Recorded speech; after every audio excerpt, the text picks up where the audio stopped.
gudida taakuleynta abaaraha ee gobolada galbeedka Soomaaliland oo kaashanaya ururka samafalka Tawfiiq ayaa maanta deegaanka Hayaabay ka tirsan degmada Boorame ee xarunta gobolka wadalka hirgeliyay qodaalka 56 beerood oo lagu talagalay 56 qoys oo kamid ah dadka ay sida baandhawaan abaartu saameysay waxaana ugu horeyn halkaas hadallo kala duwan ka soo jeediyay mas'uuliyiinta sarsare ee ururka samafalka Tawfiiq hadana ururka samafalka Tawfiiq aan ku qodi doono 56 beerood oo beertiiba loo qodi doono 5 saacadood insha Allah الرحمن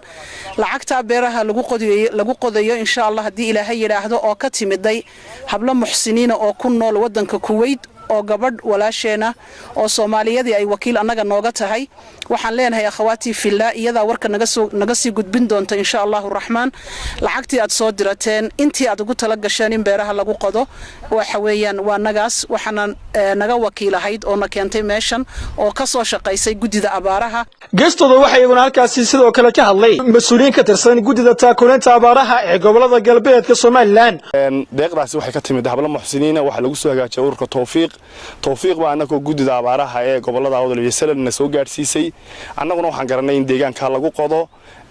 dadkii la soo baxay Ilaahay ku anfaco maalinta la qatay Ilaahay ku anfaco ummadda loo qodayana kuwii kadbado Ilaahay uga dhigo Ilaahay kadbado uga dhigo maadaama xilli roobaadka aynu joogno waxaan go'sanay in ummadda beeraha loo qodo si ummaddu ay uga baxdo baahida qofkoo la siiyo kiish bariis ama haaf sonkor la siiyo macna badan ma sameynayso laakiin hadii beertiisa loo qodo Ilaahayna la qabto oo uga soo saaro wixii dhibicdaasi soo saareysay baahida kaga baxay qofkaasi isaga berito loo xtiri doona dadka deegaanka loo qodayo waxaan ku boorinaynaa in inta loo qoday wixii haysan oo ku darsado oo dhulka lagu foorsado dhulka wax laga soo baxo taasaan ku boorinaynaa waayo dhulkaas ayaynu ku noolayn kaasaan ku noolaan doonaa haddaan wax kala ku xidhnaano aan baabaayna ugu dambeyntii waxaa la mahadnaqa goobtaasi ka soo jeediyay qaar ka mid ah dadka taakuleyntaasi loo fidiyay loo qoday 56 beerood waxaana ay yiraahdeen